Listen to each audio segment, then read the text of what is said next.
Hi everyone. So you know by now that America wants war with Iran, right? And they have wanted war with Iran for the last 39 years. Going on for 4 decades, ever since the Islamic Revolution in 1979, where the Iranians took their country back from the Shah, which America and Britain had installed in 1953 when they overthrew Mossadegh, the first ever democratically elected leader of Iran. And for 26 years, they were under a brutal dictator who created a secret service called the Savak. I'll leave a link up here to the video I've done on Iran and America's history. And ever since they took their country back in 1979, it's been a thorn in America's side, and they've wanted regime change. Nothing's changed with regards to that. Rand Paul, who is my favourite Republican in America, he seems to have morals, has joined the Senate effort to block funds for a war with Iran. Now remember, Tulsi Gabbard was on Joe Rogan a few weeks ago, and she announced that there was a 3-page amendment in the defence bill that was put in there that essentially wrote a blank cheque for war with Iran that didn't need congressional approval for it to happen. Don't need congressional approval to go to war with Iran, and essentially that 3-page amendment wrote a blank cheque.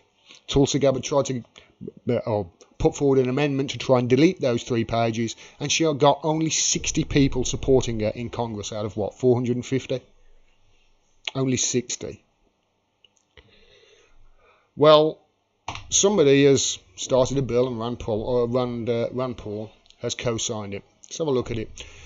This is from Vox. While the Brett Kavanaugh drama was tearing apart Washington last week, Senator Rand Paul quietly signed on to a Democratic-led bill prohibiting the use of federal money for a war against Iran without Congress's express approval. Paul's signature officially makes the bill, introduced in September the 26th, a bipartisan effort to restrict America's involvement in potential conflict with Tehran. And obviously America's involvement means UK's involvement as well.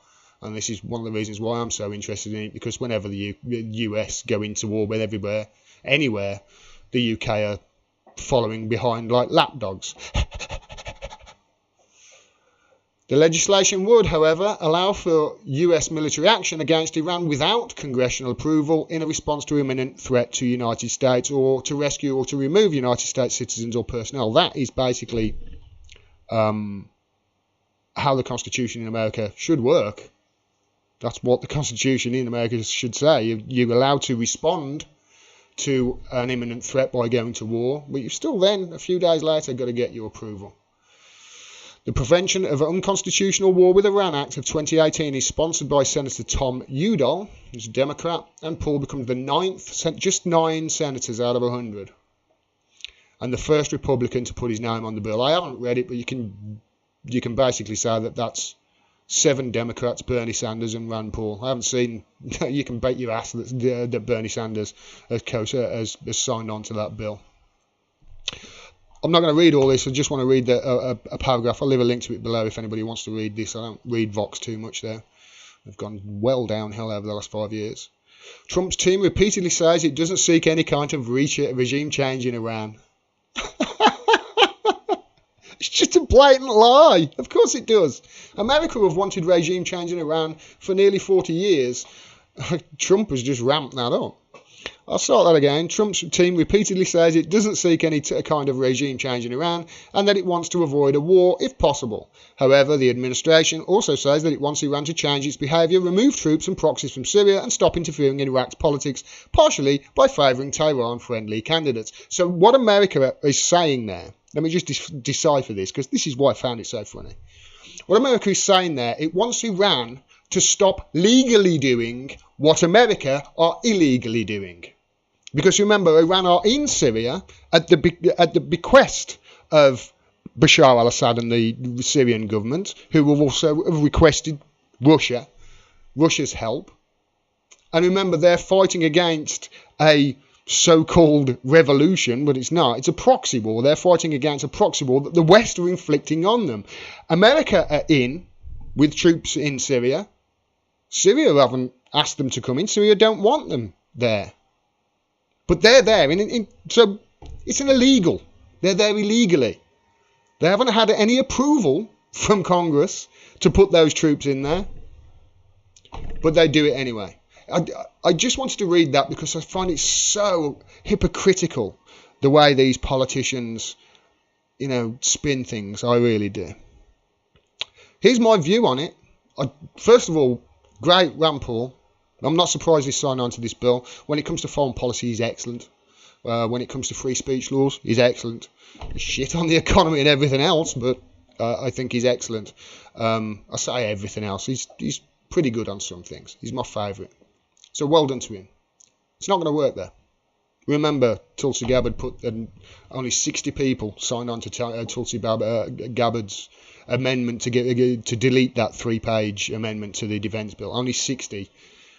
You need 50 in the Senate and 200 and something in Congress to actually have the bill go through and go to the other branches of government.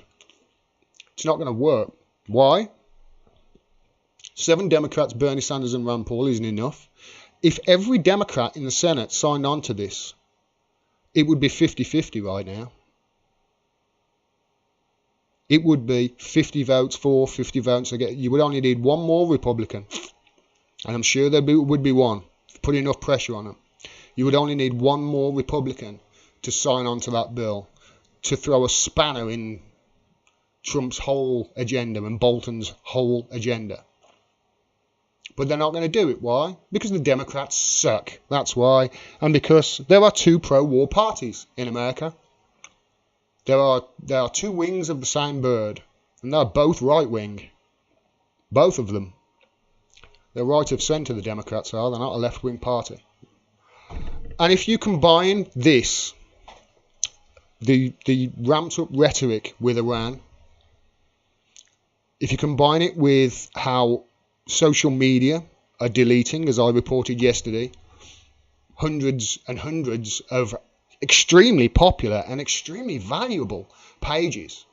The Free Thought Project was brilliant, and they just deleted that. Anything that was anti-establishment, they're deleting on social media, while tensions with Iran are ramped up to maximum. Do you think they're preparing for war? It's obvious that's what's happening. It's absolutely obvious that's what's happening.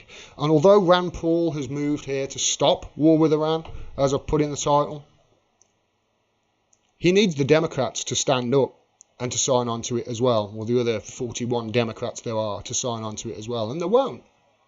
They just won't, because they suck.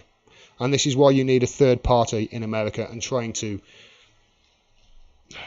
fix it from within is just a fruitless cause. I support people who are trying to, but it's not going to happen. I'll tell you what is going to happen though, because it seems inevitable, and that's war with Iran. And I, for one, I'm really worried about it, because if America go in to war with Iran, you can bet your ass that the UK are going to be involved as well, and you can bet your ass that Russia and China are going to have something to say about that as well. If you like this video and you want to see more, please subscribe and click the bell below so you get a notification of when I drop further videos. Independent voices like mine, I'm sure you're aware by now, are being censored across all social media platforms, so please like and comment on the videos. That really does help the channel out, and share the videos wherever you can to grow the audience. If you can, please support me on Patreon. You can do it for as little as $1 a month. I cannot do this without your help. I rely on your donations. Thanks very much for your support. It really is appreciated. Until next time, peace and take care.